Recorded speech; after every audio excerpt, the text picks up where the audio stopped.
Donc, en fait, je vais vous parler de quelque chose un petit peu différent de pédagogie ou autre. Je vais vous parler d'un projet qui est le mien, dont je m'occupe à Toulouse, qui s'appelle le projet Rosetta. Rosetta a un atterrisseur qui s'appelle Philae. Vous en avez peut-être entendu parler. Il a atterri le 12 novembre 2014.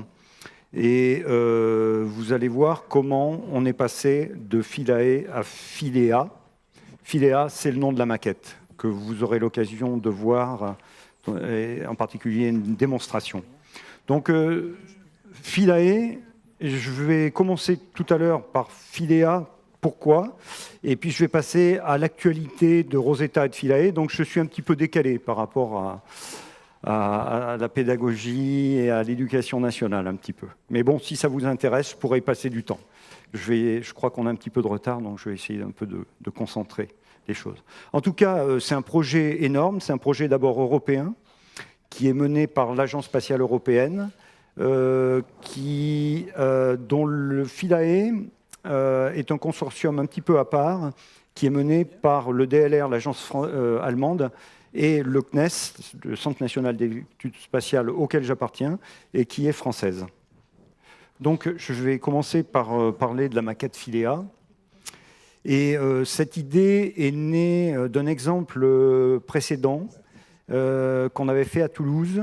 On avait fait faire une maquette par d'autres étudiants dans l'académie de Toulouse du rover Curiosity. C'est un rover qui fonctionne actuellement sur Mars, qui recherche un peu, qui a un peu les mêmes ambitions d'ailleurs que Philae, c'est d'aller savoir s'il y a de la vie sur Mars.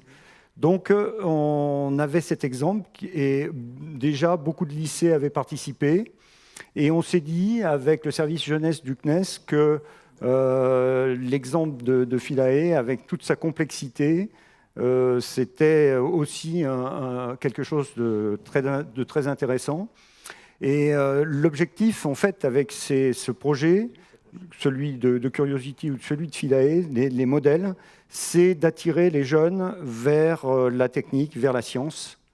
Comment ? Il faut que je m'assieds ? Non, tu es dans le noir, Philippe. Ah, pardon. Ah, d'accord. Ok. Non, je vais rester là. Alors, j'aime bien être debout. Donc, voilà.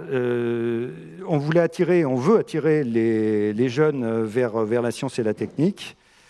Et on a contacté donc le ministère de l'Éducation nationale pour savoir si d'autres académies seraient intéressées.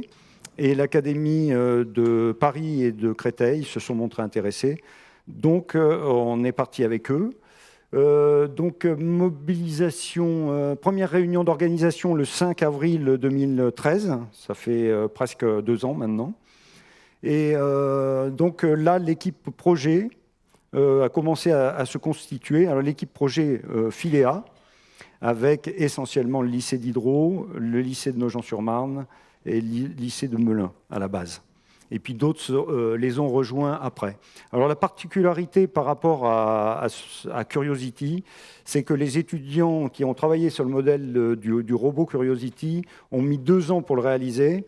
Là, on demandait de faire la maquette, le modèle, en 1 an seulement, ce qui était très difficile, sur une année scolaire.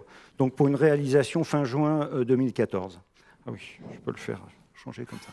Donc, j'ai commencé par écrire ce qu'on appelle un CCTP, cahier des clauses techniques, qui disait en fait toutes les possibilités qu'on pouvait faire avec le modèle. Vous verrez après que Philae a beaucoup d'instruments scientifiques qui peuvent se déployer, un train d'atterrissage qui peut se déployer, etc. Donc, je montrais toute la complexité qu'on pouvait mettre dans le modèle. Et le choix qui a été fait par l'équipe de projet, ce n'est pas le choix le plus simple, c'est au contraire de mettre le maximum de mécanismes dans le modèle et de faire quelque chose de très complexe.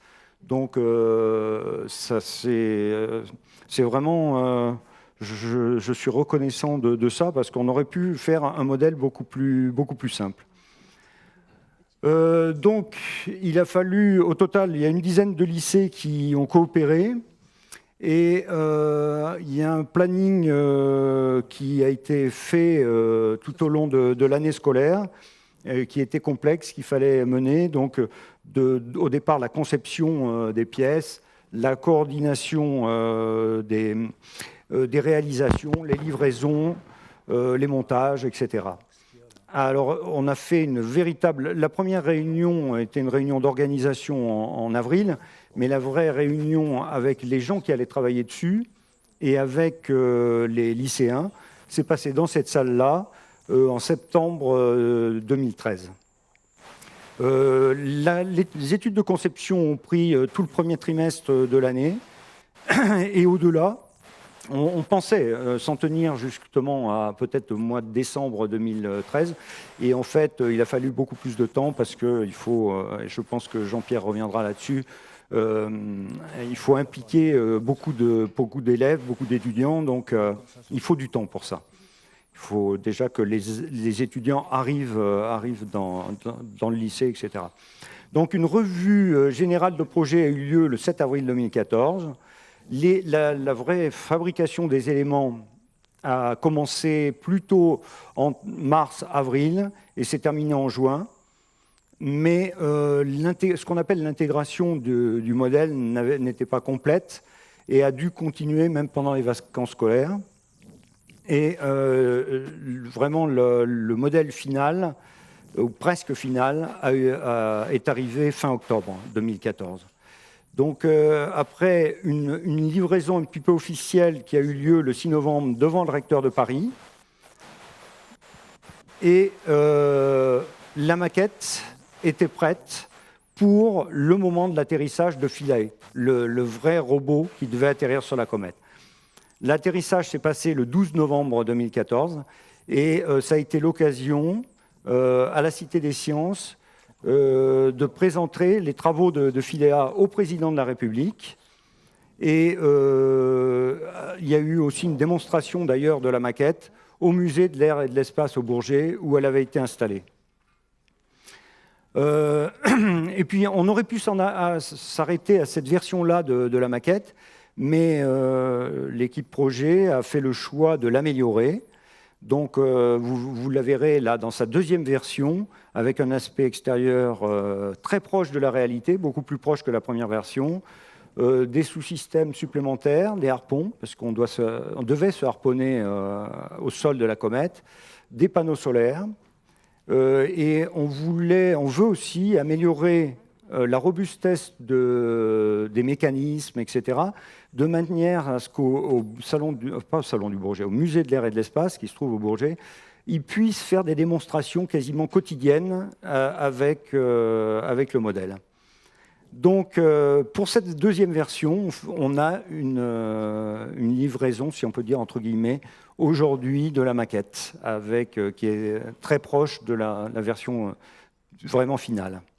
Et donc, à venir, dans les mois prochains, les semaines prochaines, il va y avoir cette maquette-là va aller sur les Champs-Élysées, sur le rond-point des Champs-Élysées, face au Grand Palais, et sera exposée sous une cloche protégée. Et donc, ça se passera du 10 au 25 mai. Si vous avez l'occasion d'y passer, il y aura non seulement la maquette, il y aura une maquette de la comète, et il y aura aussi une exposition associée sur le programme Rosetta. Après ça, la maquette va retourner au musée de l'air et de l'espace et elle fera partie du Salon du Bourget qui aura lieu, je ne me rappelle plus exactement les dates, entre le 12 et le 19 juin, et où, en tout cas pour le Centre national d'études spatiales, il y aura un fléchage pour aller jusqu'à la maquette. Et puis, tout au long de l'année 2015, cette maquette va à nouveau servir pour différents événements au musée de l'air et de l'espace. Donc, pour résumer, 2 ans en fait, de collaboration avec le lycée Diderot et avec tous les lycées qui ont participé. Le CNES est extrêmement satisfait de cette coopération. On est arrivé à un modèle extrêmement complexe qui permet de démontrer toute la compétence des professeurs et de leurs étudiants dans de nombreux domaines techniques. Je ne connais pas tous les domaines, même peut-être qui y ont participé, mais essentiellement la mécanique et l'informatique. En tout cas, vous allez revenir dessus en détail. Alors, je vais maintenant parler de mon projet, le projet Philae, dont vous avez entendu parler, mais bon, c'est vraiment un programme spécial dans le sens où c'est quelque chose qui dure 20 ans. On a signé cette décision de mission en 1995. Le développement, ce qu'on appelle le développement, la réalisation, conception-réalisation de l'orbiteur et de l'atterrisseur a pris 5 ans, de 1997 à 2002. En 2003, on était prêt, normalement en janvier 2003, à lancer Rosetta. Malheureusement, Ariane 5, le lanceur, a connu un problème juste avant, donc on a dû reporter le lancement, et ce report de lancement a demandé le changement de la comète. Donc on est passé d'une comète qui s'appelait Virtanen petite à une comète grosse qui s'appelle Churyumov-Gerasimenko. Finalement, 1 an et 2 mois après, on a pu lancer vers cette comète. Ça se passait le 2 mars 2004. Et puis, de 2004 à 2014, on a eu cette phase dite de croisière, c'est-à-dire que Rosetta, malgré un lanceur extrêmement puissant, qui est un des plus puissants au monde, Ariane 5 ne pouvait pas nous lancer directement sur l'orbite idéale, qui est l'orbite tangente à l'orbite cométaire. Je n'ai pas le temps de rentrer dans le détail, mais il fallait donc récupérer une accélération supplémentaire, et cette accélération est obtenue par des survols de planètes, ce qu'on appelle des assistances gravitationnelles. Donc on a fait 3 assistances gravitationnelles de la Terre qui nous ont envoyés finalement vers la comète, et le 6 août 2014, on arrivait à 100 km seulement de la comète. Et c'est vraiment à partir de là qu'on commence à l'observer dans les détails. Donc, je commençais à le dire tout à l'heure, c'est un projet européen. L'ESA, c'est 21 nations actuellement qui y participent. Donc, le financement est déjà partagé en 21 parts. Et pour la partie atterrisseur, c'est seulement 8 pays qui ont participé, et essentiellement l'Allemagne et la France. Bon, il y a l'Italie, l'Hongrie, etc. Je ne veux pas aller dans le détail. Alors, oui, ça tourne, super. Ça ne tourne pas sur l'écran. Janvier, avril, on a réveillé Rosetta parce qu'on l'avait mise en hibernation. On était très très loin dans le système solaire. Juin, juillet, on voit pour la première fois la comète. Il faut savoir que c'est une mission spéciale aussi pour ça. Non seulement elle dure 20 ans, mais en plus on allait vers un corps qu'on ne connaissait pas. Donc, ah oui, exact. Bon, elle est toute petite, difficile à voir. On la voit sûrement mieux ici. C'est donc cette comète Churyumov-Gerasimenko qu'on voit pour la première fois. On avait vu par des survols extrêmement courts avant 4 autres comètes, et ces comètes avaient des formes un peu spéciales aussi, très différentes souvent d'une sphère, comme les planètes, allongée ou avec 2 lobes. Mais celle-là est encore plus particulière, puisqu'elle a un lobe plat et l'autre lobe un peu plus sphérique. En tout cas, une forme un peu de canard avec, disons, le corps, la tête et le cou du canard. Voilà. Ce qu'on lui a donné quand on l'a vu pour la première fois. Et bon, elle fait 5,4 km de long, 3,6 km dans sa plus grande largeur.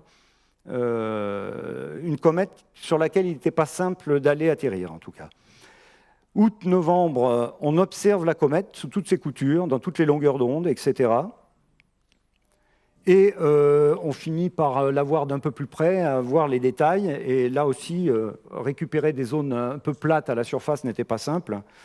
Mais il ne nous fallait pas non plus des immensités pour atterrir. Donc on a fini par trouver des zones, plusieurs zones.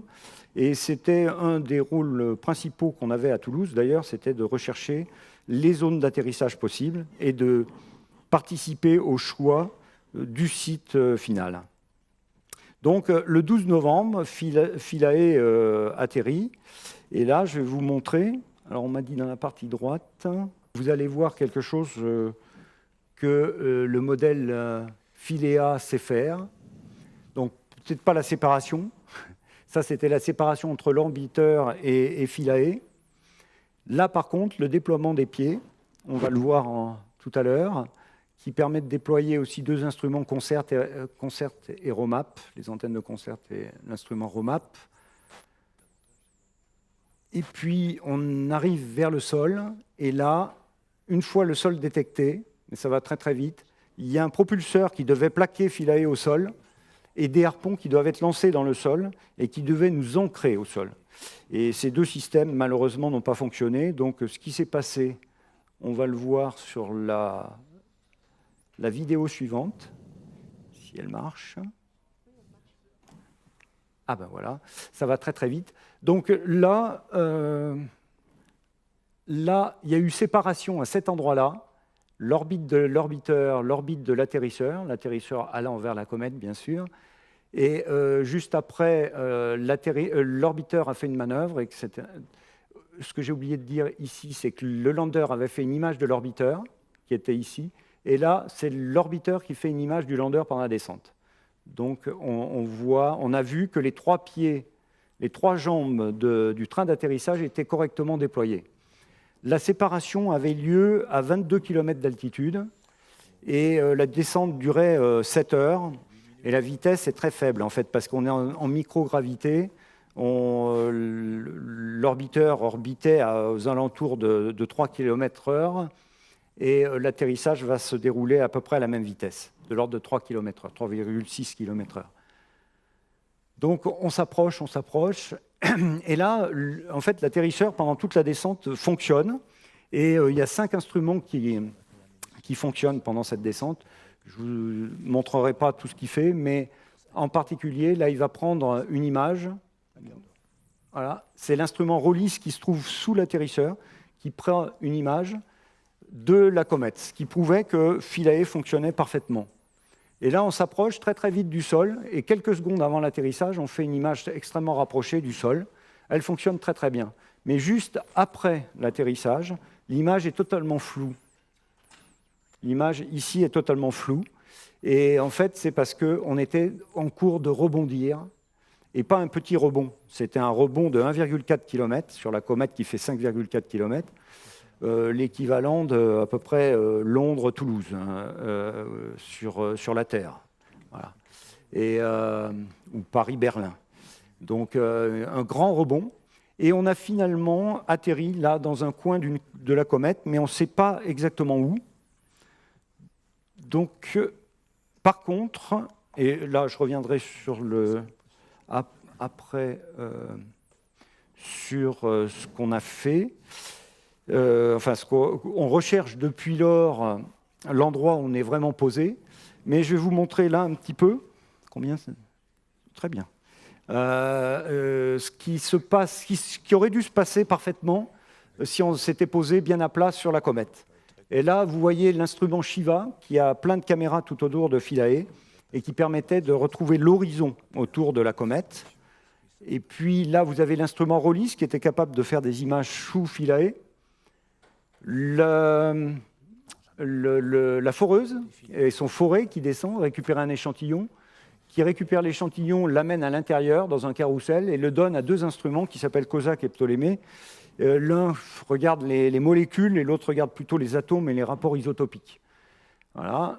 Après, on avait un déploiement d'un instrument qui s'appelle Moupous. Vous le verrez aussi, la maquette le fait très très bien. Donc Moupous s'enfonce dans le sol et mesure la dureté du sol. APXS qui se déploie sous Philae et qui permet de connaître en fait la composition en fait, du sol de la comète.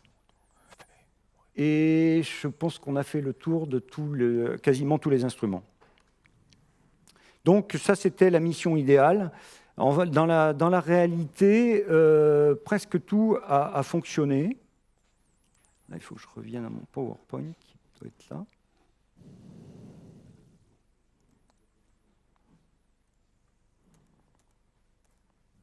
Donc, tous les instruments fonctionnent. Aïe, aïe, aïe, c'est parti. Il va falloir l'arrêter.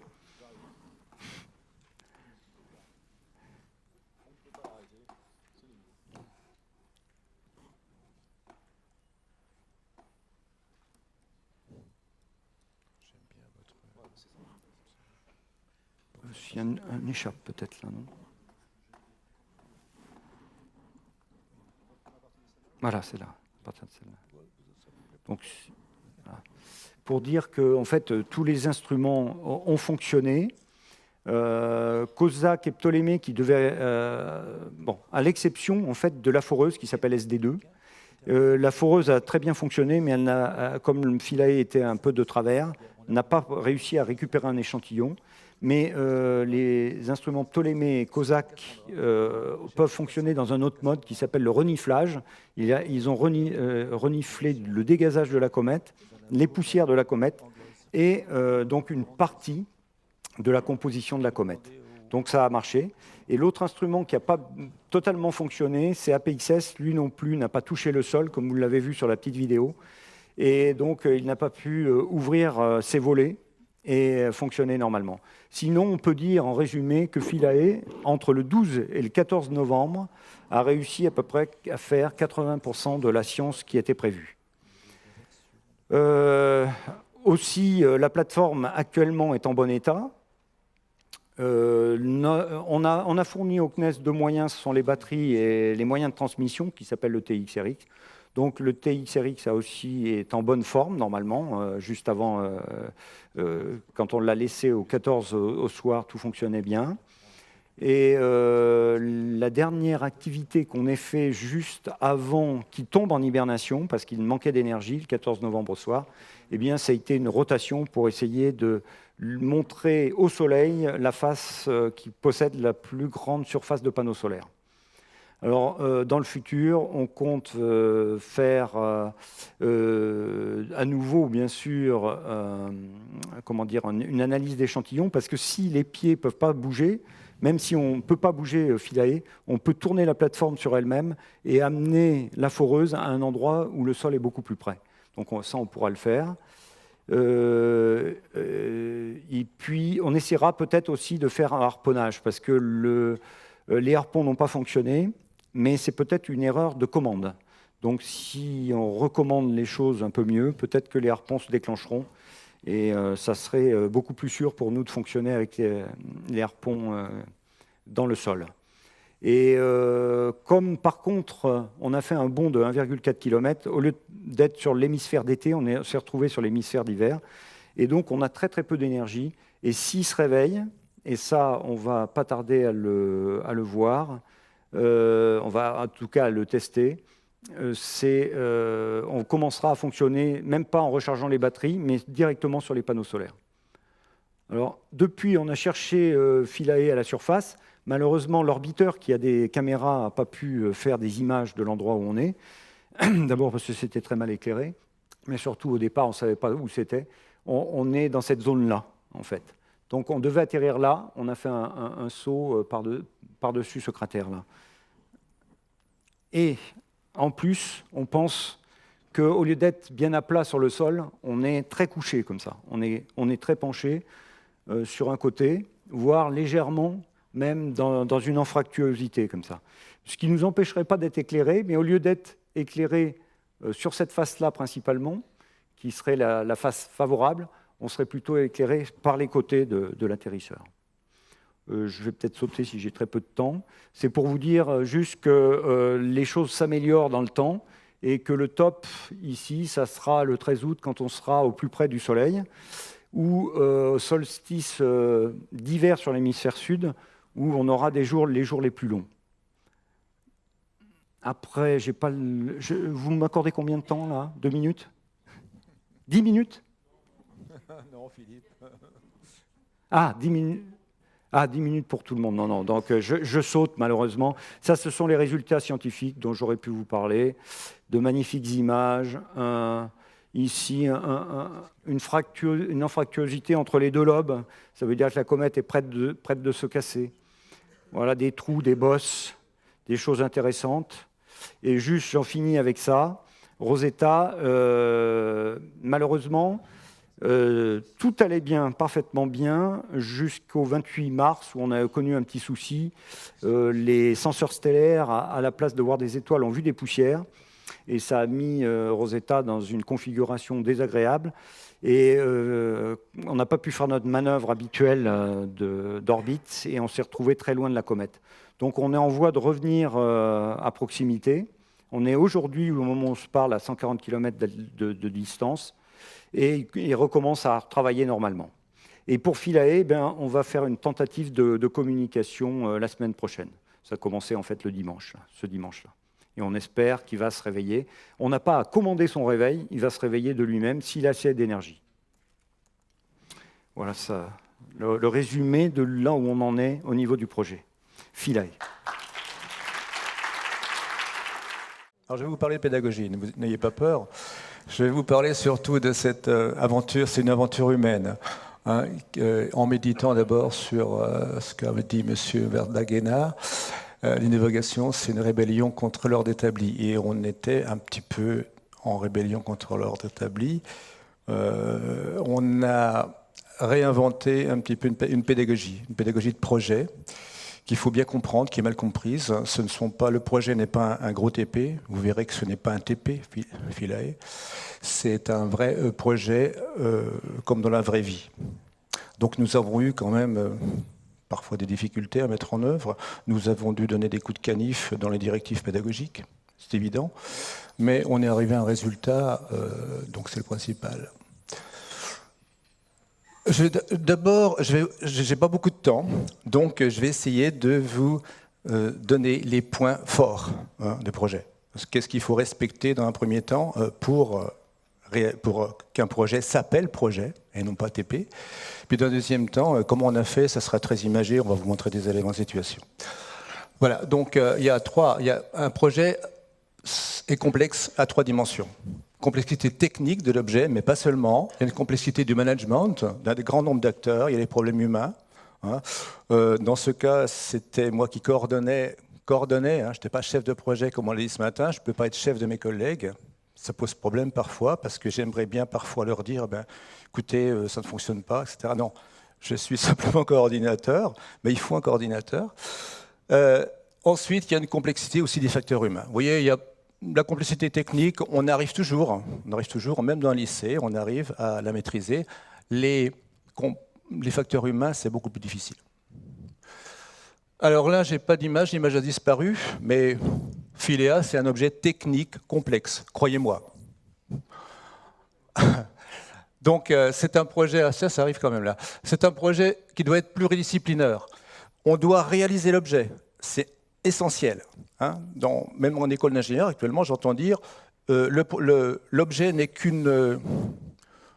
qu'un prétexte. Ce n'est pas important si on le réalise ou pas.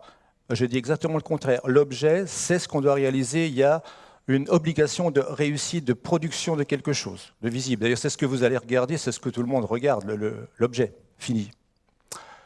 Ça doit être porteur de sens aussi. On ne réalise pas des objets qui ne servent à rien. Et puis, l'objet doit être suffisamment complexe pour justifier le nombre d'acteurs qui vont y participer. Alors, Philae, oui, voilà. Alors, complexité d'organisation, ici, vous voyez, dans cet amphithéâtre, il y a à peu près 2 ans, nous étions tous réunis, et là, vous avez à peu près l'ensemble des participants au projet. Tous les gens que vous voyez ici ont participé au projet, d'une manière ou d'une autre. Il n'y a pas que du technique.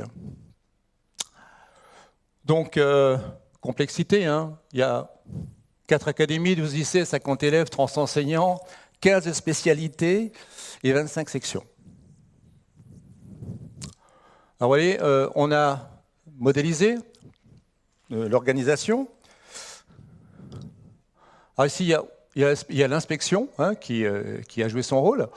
Le CNES qui est ici, qui est donneur d'ordre, un donneur d'ordre externe, c'est essentiel. Ici, il y a la coordination technique, c'était nous. Et puis ici, il y a toute l'organisation opérationnelle, on va dire, c'est les gens qui ont produit vraiment Philae. Donc on a découpé de ça. On ne le voit pas bien ici, mais il y a des liens de communication. On a imposé des liens de communication. On a dit, bon, on va centraliser les informations pour discuter avec le CNES. Ce n'est pas quelqu'un qui est ici qui va discuter avec le CNES directement, sinon ce n'est pas gérable. Donc on a organisé ça. Voilà. Je vais être assez rapide. Voilà. Alors, le cahier des charges est proposé par un donneur d'ordre externe. C'est essentiel. En général, dans les lycées, on fait des projets, mais c'est le professeur qui donne son projet, qui se donne un cahier des charges. Donc il est en même temps jugé partie. Et on est assez bienveillant à son égard en général. Hein. Même si on ne finit pas le projet, ce n'est pas grave. Là, non, on a une obligation de réussite. Hein. Alors, il y a un budget de 60 000 €, à peu près, hein, qu'on n'a pas dépassé. Hein, Philippe, on n'a pas dépassé. Un peu. Obligation de réussite. Ah oui, on ne va pas engager 60 000 € pour rien faire. Des délais imposés surtout, oui. Il fallait que l'atterrisseur Philéa atterrisse en même temps que Philae, le 12, hein, et on y est arrivé. Des délais imposés, contraintes techniques, et un audit, c'est un audit externe. Alors voilà, vous reconnaissez Philippe qui est là, et ses deux collègues, et Madame Claire Herdery, elle doit être là. Voilà. Alors, le projet a été piloté quand même par l'inspection, hein, et vous voyez les deux inspecteurs ici, hein, deux inspecteurs généraux. Il y avait le doyen de l'inspection générale qui nous chapeautait. Vous voyez, ils n'ont pas l'air commodes. Hein. Ouais. Donc là, ils nous ont imposé une obligation de réussite. On dit, voilà, c'est l'éducation nationale qui est engagée, on doit réussir.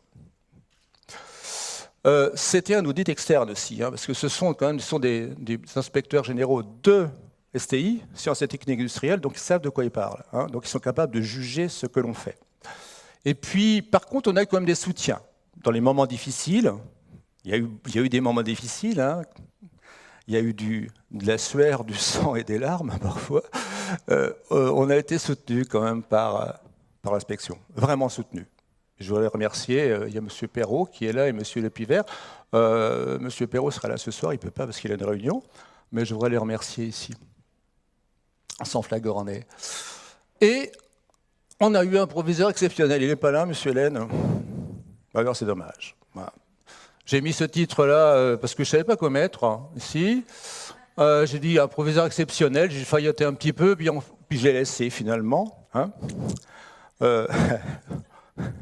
Alors, on n'a pas eu seulement des problèmes techniques, on a eu aussi des problèmes, il fallait commander du matériel, il fallait gérer tout un tas de choses, et c'est le lycée qui s'est occupé, avec l'intendance, avec des gens qui travaillent à l'intendance, qui sont occupés de gérer les achats, de régler des problèmes administratifs multiples et variés, et ils nous ont soutenus. Vous ne pouvez pas faire un projet si vous n'avez pas le soutien de votre inspection, même générale, et le soutien de votre administration. C'est impossible.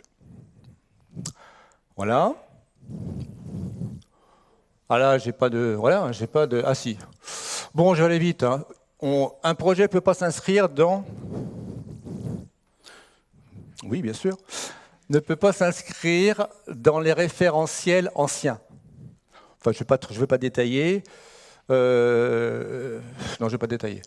On va sortir des dualités théorie-pratique. Pour nous, la théorie et la pratique, séparer les deux, hein, comme on sépare le manuel de l'intellectuel, hein, comme on sépare aussi, c'est hérité de séparation du corps et de l'âme. Hein. Il y en a que le corps est vulgaire et l'âme est bon, dans les hautes sphères, upsphères. D'accord ? Ici, dans le technique, on se sert de son cerveau. L'enseignement technique est très mal connu. On croit que la main, comme le disait M. Raffarin, je crois, il parlait du cerveau de la main. Alors j'ai cherché, il est sûrement au bout du coude, hein, le cerveau de la main. Non, nos élèves travaillent avec leur tête. Hein. On a changé les pratiques pédagogiques, on a travaillé en coopération, collaboration, et surtout, on place le professeur à côté de l'étudiant. On passe du face-à-face au côte-à-côte. Donc on travaille avec l'étudiant. Philéa a été réalisé, on a calculé grosso modo, à 60% par les professeurs et à 40% par les élèves, ce qui est très bien. Ce n'est pas fait à 100% par les élèves. C'est impossible, il y a du travail d'ingénieur que les élèves ne peuvent pas faire. Il faut être honnête.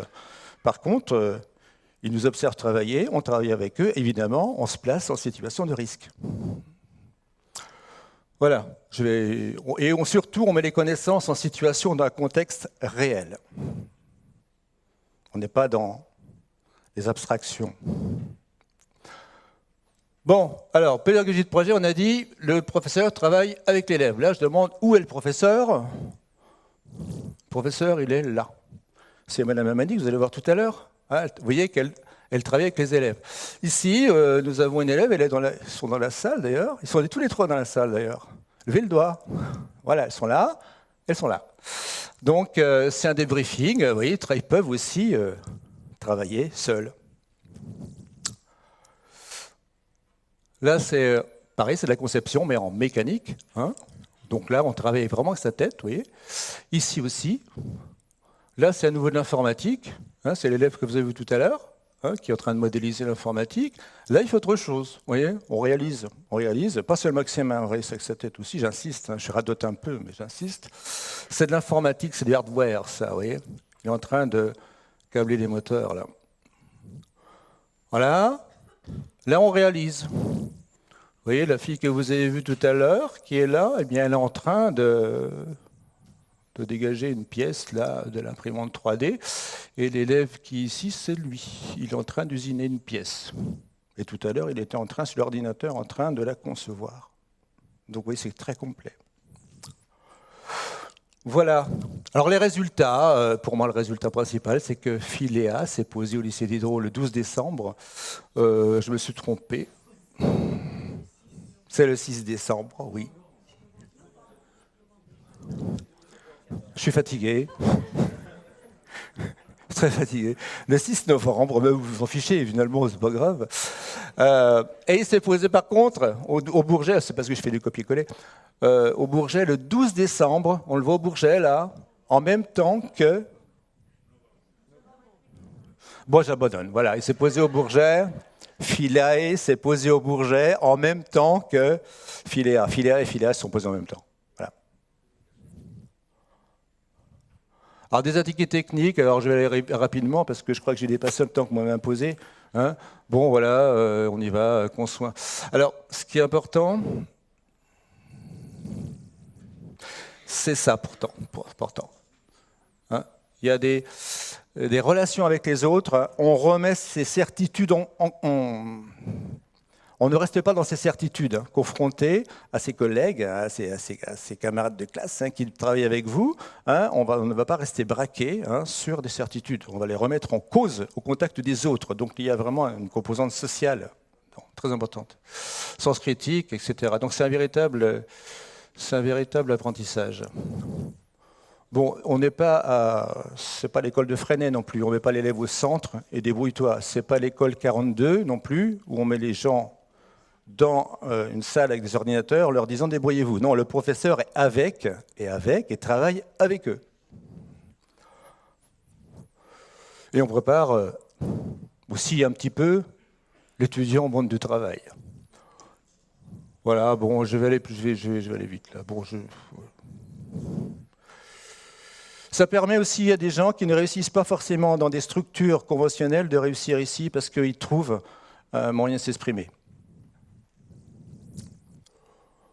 Voilà. On pourrait conclure avec ça.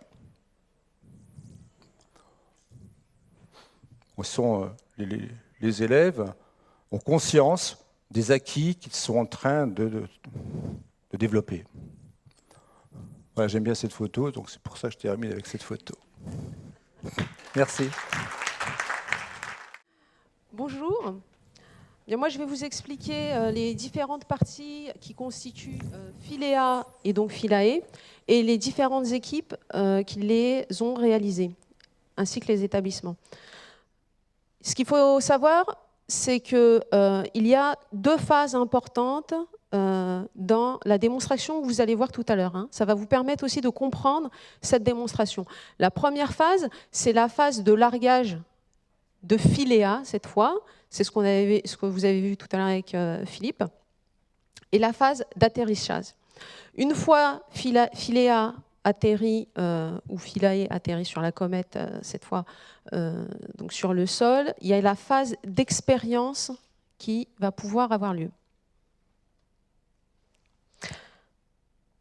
Alors, la phase de descente. Ça marche? Oui. Donc, on revoit la vidéo de tout à l'heure. Hein. Largage, puis déploiement du landing gear. Alors, pour pouvoir faire la démonstration, on utilise un treuil et un portique. Le treuil, ce système-là a été réalisé par les étudiants et un de leurs professeurs du BTS électrotechnique du lycée Louis-Armand sur Paris. La caisse que vous avez bien reconnue, où il y a tous les capteurs, enfin les cellules solaires, pardon, a été réalisée en tout cas pour la conception mécanique par le lycée Léonard de Vinci, donc le BTS CPI, conception de produits industriels, et le bac pro technicien d'usinage pour la fabrication. Le lycée d'Orient également a participé à la fabrication de la caisse, et le lycée d'Hydro s'est occupé de la partie informatique, c'est-à-dire gérer le déploiement des pieds. Alors non, pas le déploiement des pieds, parce que c'était la caisse. La caisse, vous avez vu tout à l'heure sur la vidéo de Philippe, elle peut translater et tourner.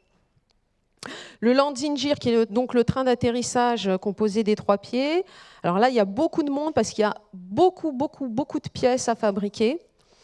Donc, et par le lycée Léonard de Vinci, le lycée Jules Richard, le lycée Geneviève-Malézieux. Donc, ça a été vraiment une collaboration importante entre tous ces établissements. Alors ensuite, une fois que Philae a été largué, donc vous avez vu tout à l'heure, sous la caisse, il y a une caméra qui prenait justement les photos de l'atterrissage. Ce système embarqué de caméra a été réalisé par le lycée d'Orient avec le BTS Iris. Une fois que Philae s'approche donc du sol cométaire, on vous a expliqué tout à l'heure qu'il y avait un système qui s'appelle le ADS qui va propulser Philae et la plaquer contre le sol. C'est ce qui n'a pas fonctionné, d'où les 2 rebonds. Également un système d'ancrage avec 2 harpons qui sont envoyés dans le sol.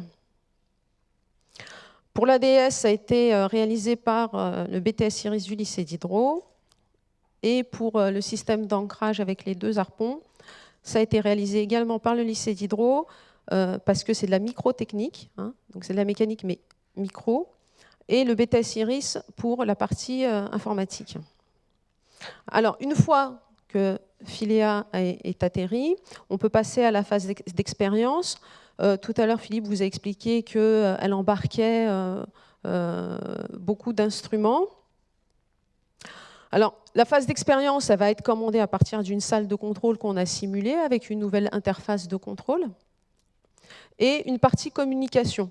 Alors, dans notre cas, la salle de contrôle communique directement avec Philae. Dans la réalité, les ordres sont d'abord envoyés à Rosetta, qui sert de relais, et Rosetta renvoie à Philae. La salle de contrôle a été réalisée par une équipe du BTS Iris du lycée d'Hydro. Alors, ROMAP, c'est l'instrument que vous voyez qui est entouré, là, qui se déploie. Et il va mesurer le champ magnétique, la composante électronique et ionique du gaz dégazé par le noyau cométaire. Cet instrument a été réalisé par le lycée Louis-Armand de Nogent, dans l'académie de Créteil, par les BTS CPI et les BTS Iris. Iris, ça veut dire informatique et réseau. L'instrument MUPUS, qui est constitué, on le voit, d'un bras qui va se déployer et qui va laisser un marteau qui va s'enfoncer dans le sol. Donc, par vibration, ça va permettre de déterminer la dureté du sol cométaire. Ce système a été réalisé par le lycée Louis-Armand et le lycée Denis Papin. Alors, le lycée Louis-Armand, pour le BTS CPI qui a fait la conception mécanique, le BTS SIM qui a fait la réalisation, la fabrication, et le BTS Iris qui s'est occupé de toute la programmation.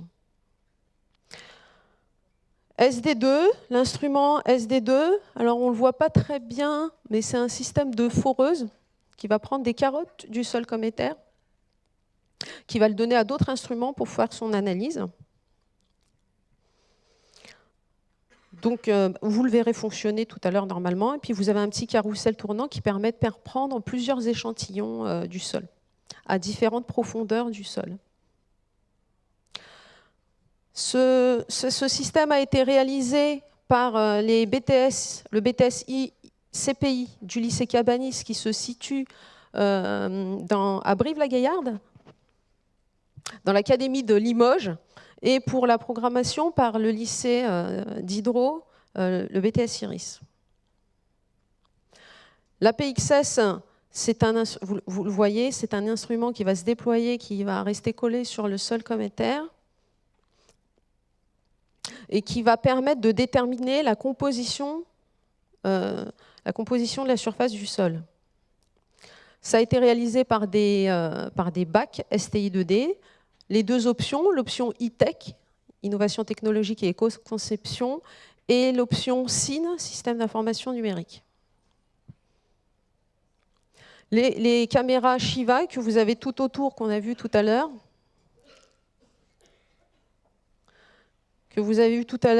qui permettent de faire un panorama en 360 degrés donc, de ce qui entoure Filea, et qui permettent aussi de faire des images 3 dimensions. Shiva a été réalisé par le lycée d'Orient sur Paris, sur l'Académie de Paris, le BTS Iris. Évidemment, il fallait une partie énergie qui a été réalisée par le lycée Louis Armand, par le BTS Système électronique. Dans ce projet, il n'y a pas eu que des élèves et des enseignants techniques, j'ai envie de dire. On a travaillé aussi en collaboration avec d'autres disciplines. Par exemple, avec le BTS Design graphique du lycée Eugénie Cotton, qui a fait des superbes affiches pour présenter la maquette. Nous avons travaillé également avec le BTS SEO pour réaliser un site web qui parle de Filea. Et nous avons également travaillé avec le BTS Système Construction Bois et Habitat qui a réalisé une caisse de transport en bois avec des capteurs de choc, etc. Pour finir, je voulais vous donner quelques chiffres sur Filea. Donc effectivement, il y a eu 4 académies qui ont participé, 11 établissements scolaires, 4 niveaux d'enseignement, hein, bac pro, bac, BTS, licence, 13 disciplines, 60 élèves et étudiants sur une année scolaire avec un budget de 60 000 €, 2000 pièces fabriquées pour une masse de 120 kg. Alors Philae, il y a eu quoi, plusieurs milliers d'ingénieurs, c'est ça, ça a coûté plusieurs millions, 1 millier d'ingénieurs et 1 milliard. Nous on fait la même, 60 000 €, 60 personnes. On est très fort à l'éducation nationale.